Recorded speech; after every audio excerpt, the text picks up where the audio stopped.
الحمد لله رب العالمين، والصلاة والسلام على سيد المرسلين وعلى آله وصحبه أجمعين.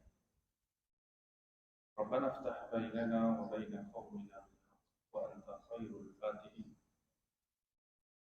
رب اشرح لي صدري ويسر لي أمري واحلل عقدة من لساني يفقهوا قولي. سبحانك لا علم لنا إلا ما علمتنا إنك أنت العليم الحكيم. ولا حول ولا قوة إلا بالله العلي العظيم. Alhamdulillah, pertama sekali sama-sama kita bersyukur kepada Allah Subhanahu wa taala di atas keizinan Allah Subhanahu kepada kita untuk kita dapat hadir di rumah Allah pada pagi ini. Yang mana sebenarnya apa-apa benda pun yang kita rancang, tapi kalau Allah tak izinkan, ia tidak akan berlaku. Kita berusaha macam mana, kita rancanglah macam mana pun. Tetapi kalau takdir Allah, perkara itu tidak boleh berlaku, maka tidak akan berlaku. Jadi disebabkan itu bukan bermaksud kita jangan berusaha atas dasar bahawa segala benda Allah tentukan. Tidak, bukan begitu. Kita kena berusaha, tapi dalam masa yang sama kita kena sentiasa bersandar kepada Allah. Kita tidak boleh lari daripada Allah yang merupakan Tuhan yang menentukan segala perkara. Jadi disebabkan itulah, kalau sekiranya Allah menghendaki kemenangan, maka tak ada siapa-siapa yang boleh mengalahkan kita. Seperti mana kalau Allah menghendaki akan kekalahan, kehancuran, kejatuhan, tidak ada sesiapa yang boleh menghalang akan perkara itu berlaku. Dan inilah yang telah berlaku kalau kita lihat dalam sejarah dunia ini yang Allah suruh tengok dalam Quran. Qul siru fil ardi fanzuru kaifa kana aqibatul mukadzibin. Allah berfirman dalam Al-Quran, katakanlah wahai Muhammad, siru, berjalanlah kamu fil ardi, di atas muka bumi ini, fanzuru, dan lihatlah kaifa kana aqibatul mukadzibin. Apakah di pengakhiran yang telah berlaku terhadap golongan-golongan pendusta yang terdahulu. Jadi bermusafir ni salah satu perkara yang digalak dalam agama. Dan galakan itu adalah dengan bermatlamat. Matlamatnya ialah untuk belajar daripada apa yang berlaku terhadap manusia dalam persekitaran kita, dan juga apa yang boleh kita belajar daripada apa yang telah berlaku sebelum ini. Dan kalau kita lihat kepada apa yang telah berlaku sebelum ini, bagaimana Allah telah mentakdirkan kejatuhan kuasa-kuasa besar yang pernah wujud di alam ini sebelum ini. Yang mana saat kejatuhan mereka adalah ketika mana mereka berada di kemuncak kejahatan, kemuncak kezaliman. Tetapi pada ketika itu juga mereka berada di kemuncak pencapaian kebendaan. Tengoklah apa yang berlaku kepada tinggalan-tinggalan kerajaan Mesir purba, kerajaan Fir'aun. Sampai sekarang kita jumpa. Kita boleh lihat akan bangunan-bangunan mereka yang mencengangkan orang, menakjubkan orang. Tetapi apa? Ia tinggal menjadi bandar-bandar kosong. Malah dihina dengan apa? Khazanah-khazanah mereka telah dibongkar oleh orang-orang yang terkemudian dan setengahnya dicuri. Sedangkan pada satu masa dahulu, inilah kerajaan terbesar yang digeruni dan ditakuti. Tapi hari ini orang masuk itu. Jadi itulah dia yang kita sebutkan, kalau Allah menghendaki kejatuhan, kehancuran, kekalahan, tidak ada siapa yang boleh menghalang. Seperti mana kalau Allah menghendaki kemenangan, walaupun mereka itu dilihat sebagai golongan yang lemah, tapi kalau Allah menghendaki kemenangan, maka kemenanganlah yang berlaku. Jadi disebabkan itu dalam kita berusaha, jangan kita lupakan Allah, jangan kita lupakan agama Allah, jangan kita lupa syariat Allah, dan jangan kita malu, rasa rendah diri untuk berpegang kepada tali Allah ataupun agama Allah Subhanahu wa taala. Kerana itulah yang merupakan perkara yang mengikat kita dengan Allah, Tuhan yang memberi kemenangan, yang memberi kejayaan dan yang menyelamatkan kita. InsyaAllah pada pagi ini kita, kalau sempat, kita baca dua hadis. Dan dua hadis ni hadis yang selalu dah ustaz-ustaz kita baca, kita ulang ya. Tengok kepada pengajaran. Hadis yang pertama, hadis yang dibelajar oleh kanak-kanak sekolah rendah lagi dah belajar. Tapi jangan kita rendahkan hadis-hadis yang dibelajar sekolah rendah itu, sebab sebenarnya yang belajar kat sekolah rendah adalah perkara basic asas yang perlu diketahui oleh semua orang. Hadis yang pertama ialah an Ibni Umar radhiyallahu anhu. Hadis daripada Ibnu Umar radhiyallahu anhu.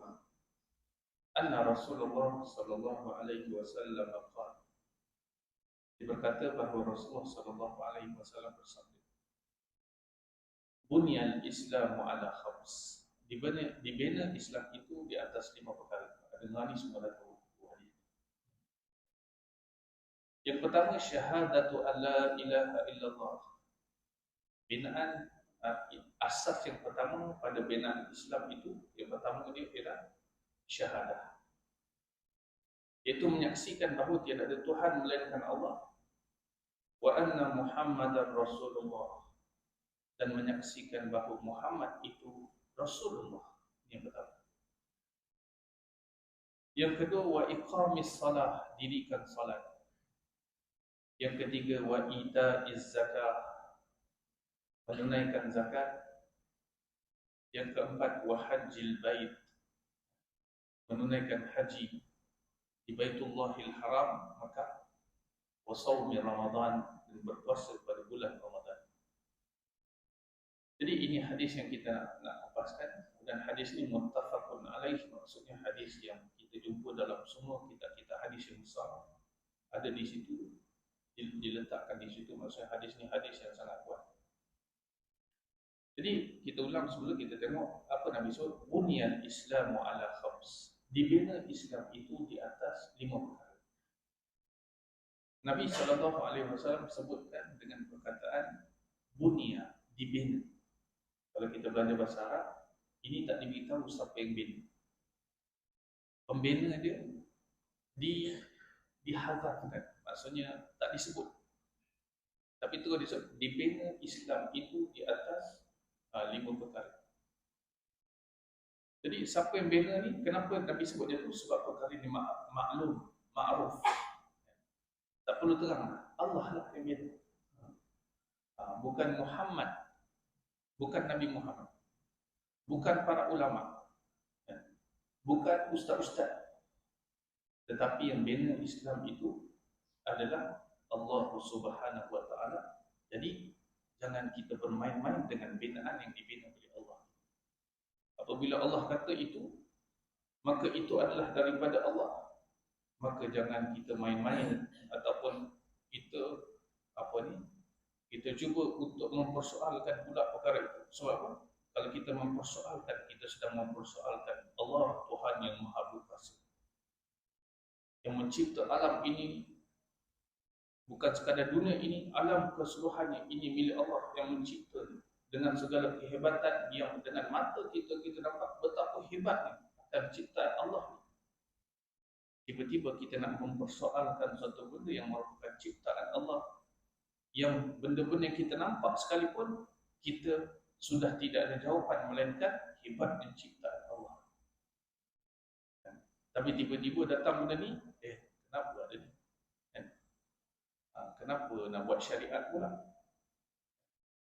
Kenapa perempuan kena pakai tudung pula?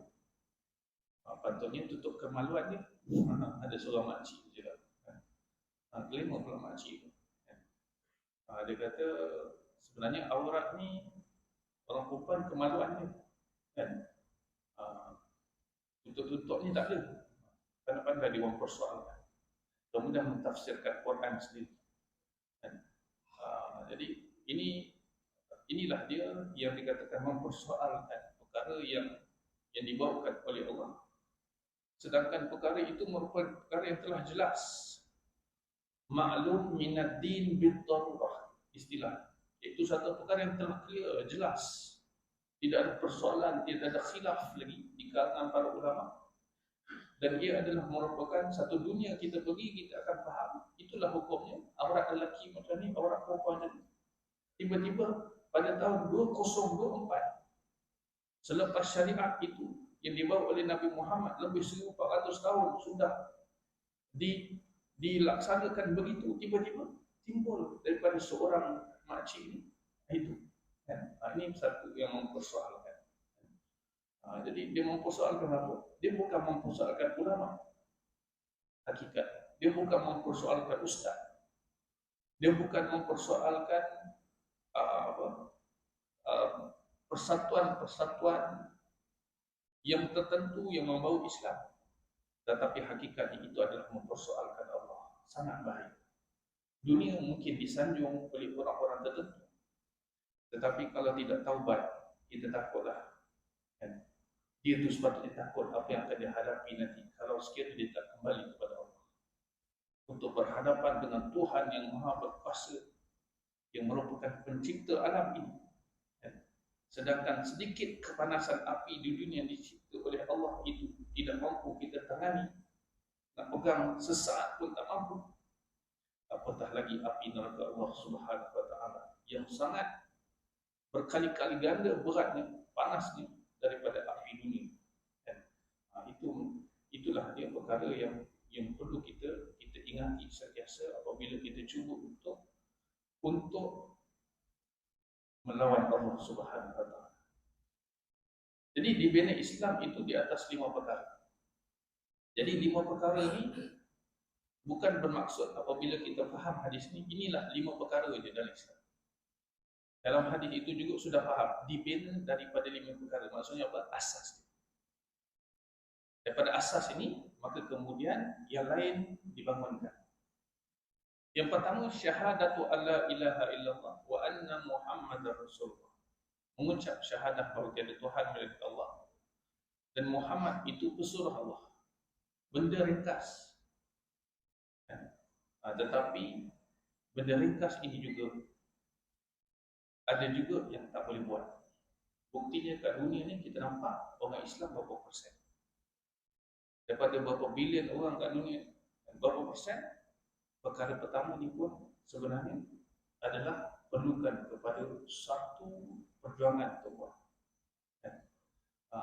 Dan kita lihat di setengah tempat, melihat bahawa Islam ini nak mengucap benda ni adalah merupakan satu perkara yang tak sepatutnya diucapkan, sehingga ada setengah orang bila mengucap perkara ini dapat tekanan, dapat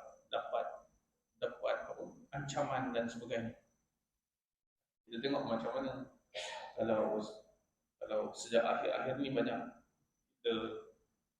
kita tengok video-video yang disebarkan oleh orang-orang yang baru memeluk Islam di Barat, terutama sekali selepas daripada peristiwa 7 Oktober Palestin diserang. Banyak orang-orang Barat ni, mereka masuk Islam dan kemudian mereka tanpa segan siku mengisytiharkan. Tapi dalam masa sama juga bila kita tengok setengah-setengah wawancara mereka dipanggil, mereka cakap ada ancaman pada mereka. Banyak ancaman daripada kawan-kawan, daripada keluarga. Dalam pilihan mereka terhadap nak mengatakan bahawa tiada Tuhan melainkan Allah dan Muhammad itu Rasulullah. Nampak ringkas, tapi dia akan ada lebih banyak cabaran. Sebab itu dia letak nombor 1. Kita tak terasa sebab apa? Kita daripada kecil lahir kat rumah dah persekitaran kita, mak bapak kita orang Islam. Persekitaran kita Islam. Masa kita budak-budak tu, kalau macam saya budak-budak, buka TV baca Quran. Orang mengaji tu. Zaman RTM 1, pukul 3. Buka dia, nak start tu, lagu negaraku. Kemudian mengaji. Malam, pukul 12, nak habis siaran, pukul 12. Baca Quran, lepas tu negaraku. Kita dah Islam tu biasa guys. Di negara kita sampai sekarang, cuma sekarang dah tak ada lah. Quran start TV tu kan. Yang kita jumpa Quran cuma bila ada orang mati, orang besar mati. Dia dah baca Quran sekarang. Tapi nak start TV dah ada dah sekarang. Sebab TV tak ada, dia punya start dia. Dia terus jalan. Dulu ada siaran tamat kan, dengan siaran buka dia. Jadi kita lahir Islam tak ada perkara kan? Jadi sebab itulah kita tak nampak benda tu satu benda yang besar. Tapi kepada mereka yang berada dalam persekitaran yang asal yang bukan Islam, dia dapat melihat bahawa ini benda besar. Dan apabila ada itulah syahadah ni, asas yang pertama, barulah di sana boleh terbina benda-benda yang lain yang dituntut oleh Islam. Maka datang yang kedua. Apa dia? Wa iqamis salat. Dengan asas pertama tu, barulah seorang itu dia ada binaan kedua yang boleh dibuat. Baru dia binaan kedua dibuat, iaitu solat. Dan apabila binaan kedua ini dibuat, maka dekat situ ia menjadi asas untuk kita buat benda lain pula. Tapi kalau yang pertama tak buat, yang 2, 3, 4, 5 tadi tak ada dapat dibuat. Yang pertama tu kunci kepada semua Islam. Kalau kita kata binaan ni dia adalah merupakan komponen paling penting. Syahadah tu komponen paling penting. Kalau tak ada tu, satu rumah tak boleh buat. Kena ada. Mungkin kita kata syahadah ni dia macam tanah lah, kena ada tanah.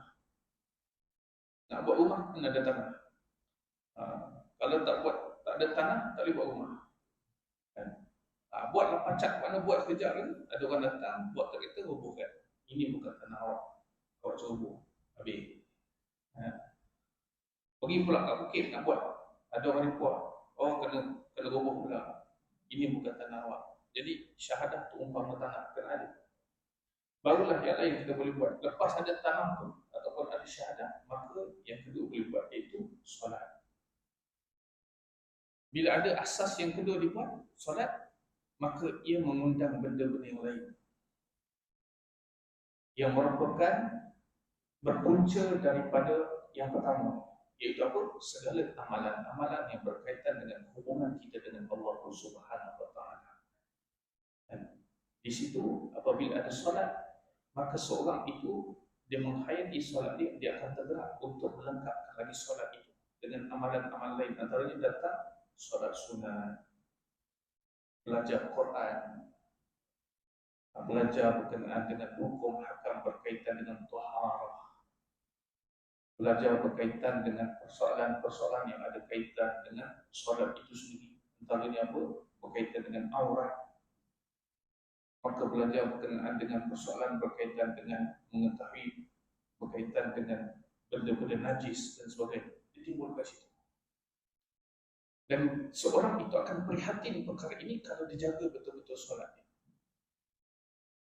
Sekarang ni kalau kita tanya setengah orang pun, kan, mandi wajib pun tak tahu macam mana.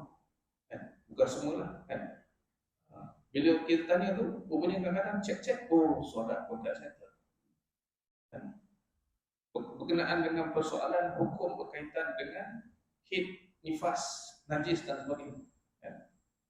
Bila tanya betul-betul, rupanya dia tak jelas pada tu. Akhirnya cek-cek, dia cek, solat pun tak settle. Kan? Sebab itulah bila ada asas ini, maka yang lain itu terbina. Tapi kalau asas ini juga tak dibuat, tak diindahkan, maka bagaimana yang lain itu nak mendatang, nak dibangun juga itu. Dan itu asas yang pertama. Yang ketiga, asas kepada binaan Islam, Nabi sebut wa ita'iz zakat, tunaikan zakat. Ini adalah merupakan asas yang merupakan asas kepada semua perkara-perkara yang berkaitan dengan persoalan kewangan dan ekonomi dari Islam. Zakat. Bila kita mendirikan zakat, menunaikan zakat dekat situ, maka ia membawa kita untuk bina yang lain. Zakat ni maksudnya ialah kita keluarkan sebahagian daripada harta kita yang bersifat lebihan. Seorang yang tak ada lebihan tak boleh keluar zakat. Seorang yang kategori fakir miskin, dia tak ada benda nak keluar zakat. Jadi dengan ada ini zakat, maka kita terfikir benda lain. Ataupun kita dituntut untuk membangunkan yang lain supaya akhirnya boleh keluar zakat. Antaranya apa? Kita belajar berkenaan bagaimana berkaitan dengan hukum agama Islam berkaitan dengan kewangan. Macam mana nak mencari rezeki yang halal. Sehingga akhirnya boleh membawa kepada kita dapat limpahan rezeki daripada Allah. Dan akhirnya dengan limpahan itu sebahagiannya boleh dikeluarkan zakat. Jadi kita belajar tentang di sana ada hukum hakam berkaitan dengan muamalat dalam Islam. Kita belajar berkenaan dengan bagaimana dalam Islam ada berkaitan dengan musyarakah, mudharabah, berkenaan dengan persoalan saham, berkenaan dengan syarikat, persoalan berkenaan dengan jual beli yang dibenarkan dan juga diharamkan, semua itu situ akan timbul gitu. Tapi kalau zakat kita fikir, kita pun tak pernah nak cuba untuk buat zakat ini, maka kita tak ada masa untuk mengindahkan yang lain. Sebab apabila kita nak zakat ni, maka kita akan mencuburi benda-benda yang Islam katakan tentang wakaf. Kemudian kita bincang pula tentang hibah, apa hukum hakam ini dan sebagainya. Jadi itu daripada zakat. Yang keempatnya adalah hajjil bait. Kalau mengikut Syed Hawa dalam kitabnya Al-Islam, dia bincang satu-satu. Kalau haji ini dia kata ia adalah mewakili aspek jihad dalam Islam. Jadi seorang yang memikir untuk haji ini adalah elemen, dan kalau zakat tadi elemen kewangan, asas kepada kewangan. Haji ini dia adalah asas kepada persoalan-persoalan yang ada kaitan dengan jihad, berkaitan dengan politik, berkaitan dengan hubungan antara bangsa, berkaitan dengan solidariti antara Islam. Itu asasnya. Bila kita mula, kita cuba bangunkan haji ini, kita cuba untuk laksanakan haji ini, maka ia membawa kita untuk ia adalah asas kepada benda-benda yang bersifat tadi, yang ada pada elemen haji. Dalam haji ada jihad, dalam haji ada politik, dalam haji ada hubungan antara bangsa, hubungan antara sesama muslim dan sebagainya. Maka terbinalah hukum itu. Tapi kalau haji juga kita tak cakna kat situ, tak bangunkan, maka persoalan-persoalan tadi juga maka akan dipandang sepi oleh seseorang muslim ataupun seseorang ini. Haji dia jadi asas itu. Kemudian akhir sekali Nabi kata wasawmi Ramadan. Puasa Ramadan ni asas yang kelima, dia merupakan asas kepada, kalau Syed Hawa dia kata, adalah berkenaan dengan persoalan berkaitan dengan penjagaan hati, ataupun dikata sebagai tarbiyah pendidikan. Itu puasa. Yang mana apabila kita jaga puasa kita ia sebagai asas, maka di situ di antara perkara-perkara yang mencambahan pada puasa ni ialah hukum hakam yang lain berkaitan dengan halal haram. Contoh dalam puasa, kita belajar bahawa puasa itu Nabi sebut ia bukan sekadar menahan lapar dan dahaga sahaja, tetapi puasa itu juga adalah merupakan suatu yang kita diminta untuk menjaga perkara-perkara yang dituntut dalam hari-hari biasa juga. Antaranya Nabi sebut man lam yada qawla zur wal amal bihi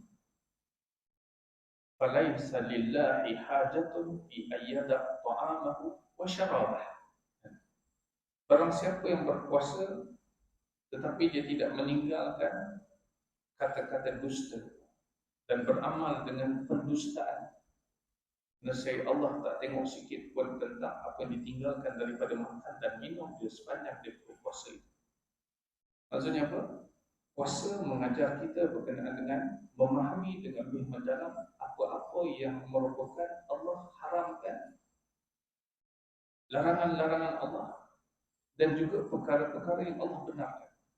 Termasuk dalam perkara yang berkaitan dengan bukan sekadar makan dan minum, tapi semua perkara yang berkaitan dengan benda-benda yang berkaitan dengan hukum hakam berkaitan diri kita. Oh, ni tak boleh, mencaci orang tak boleh. Kan? Maka puasa itu bila kita buat, kita akan terus terbina dalam diri kita untuk memperbaiki yang lain. Bila puasa dicantikkan, maka dengan sendiri yang lain amalan-amalan Islam ini dicantikkan. Seorang yang menjaga puasanya, dengan sendiri dia akan menjaga amalan pribadi dia, amalan jiwa dia. Kan?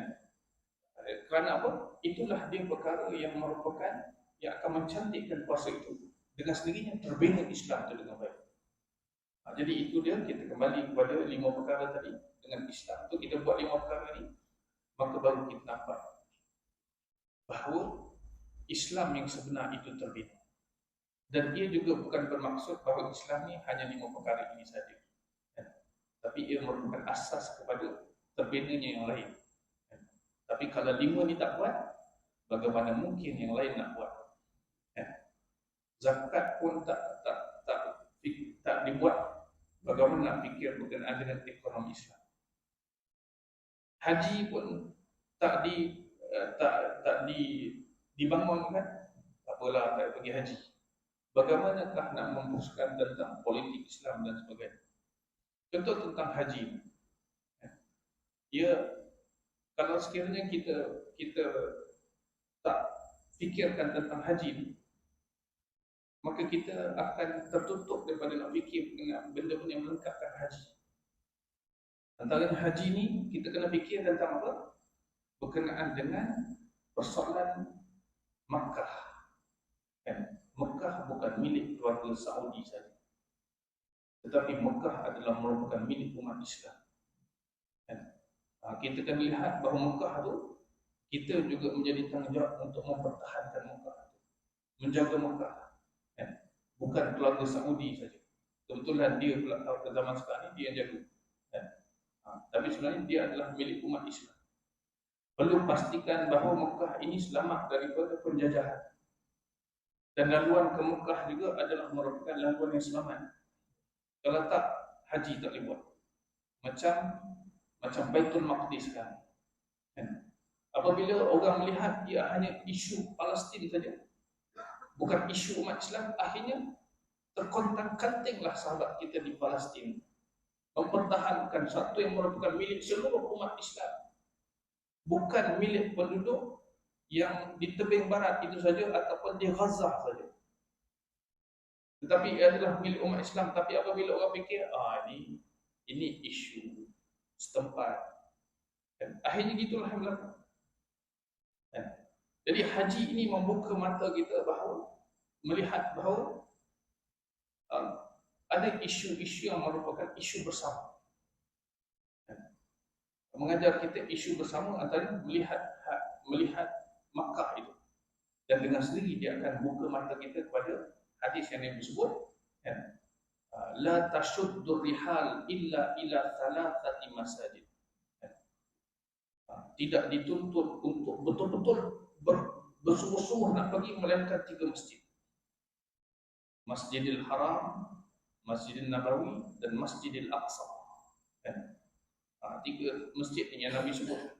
Bila kita membicarakan tentang haji, akhirnya kita akan melihat perkara ini, Pak. Dan ia adalah merupakan isu umat Islam. Tapi kalau kita tak cakna tentang haji, benda-benda ni pun tak cakna, akhirnya terlepas begitu saja. Sekarang ni kita sedang terlepas Baitul Maqdis. Kita sedang terlepas Masjidil Aqsa. Kita terlepas daripada hak umat Islam untuk beribadah di situ. Dan perkara sama juga boleh berlaku kepada Masjidil Haram kalau sekiranya kita tak jaga. Dan bukan begitu, kena tengok lebih luas lagi. Negara kita juga, kalau kita tak jaga betul-betul agama ini, dia akan jadi nasib yang sama. Dan ia berpunca daripada pandangan terhadap haji. Negara kita juga boleh terlepas begitu saja. bukan berada di bawah naungan umat Islam lagi. Dan sekarang pun kita lihat, walaupun umat Islam ramai, syariat Islam tak ke mana. Sedangkan dalam sejarah kita daripada dulu, kalau kita baca sejarah, sejak daripada zaman Melaka lagi, syariat Islam telah dibuat. Batu bersurat Terengganu itu yang termaktub daripada batu yang diketuk-ketuk sehingga terkeluar tulisan itu adalah berkenaan dengan perbincangan tentang hukum-hukum jenayah Islam. Disebut dekat batu bersurat. Dan kalau kita baca hukum kanon Melaka, ia adalah berkaitan dengan hukum hakam jenayah Islam juga. Disebut kat sini. Bukti-bukti yang tertulis yang masih lagi ada di dalam simpanan kita, yang boleh kita lihat. Dalam keadaan banyak lagi dokumen-dokumen lain, manuskrip-manuskrip lain yang menjadi catatan bukti bahawa Islam itu pernah dilaksanakan negara kita ini, telah dibuat oleh penjajah. Telah diambil, dibawa lagi, kemudian diceritakan bahawa negara ini negara kuno. Orang Melayu ni dulu yang orang Islam tu pemalas-pemalas tak pandai pun. Sebab tu kena ambil orang Cina, orang India ke sini. Sebab ni semua pemalas tu. Sedangkan datuk nenek moyang kita berjuang melawan penjajah ini. Dan akhirnya itu yang berlaku. Kita lihat. Jadi sejarah diubah dan sebagainya, maka kita kena pastikan bahawa untuk mulia itu dengan Islam. Untuk hina, buanglah Islam. Hina itu akan datang. Jadi saya ingat hari ini kita boleh kupas satu hadis itu, sempat dua hadis. Itulah saja hadis itu yang kita berkongsikan. 7.20. Oh, Nabi dah waktu subuh. Lebih seminit. Jadi setakat itu saja kuliah kita pagi ini. Aku qawli hadza. Mudah-mudahan kita dapat pengajaran daripada kuliah kita ini. Aku qawli hadza wa astaghfirullahal azim li wa lakum. Wassalamualaikum warahmatullahi wabarakatuh.